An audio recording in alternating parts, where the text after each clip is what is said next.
Hello everybody and welcome. In this video I will show you how to make soft reset for headphones JBL Wave 100 TWS. To make the soft reset, take one earphone, then press on the button, and after the pressing, press and hold for 5 seconds until you hear a sound.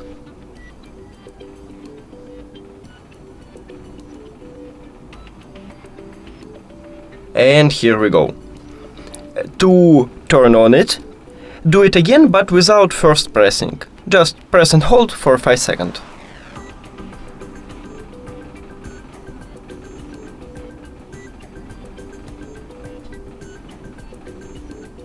And here we go.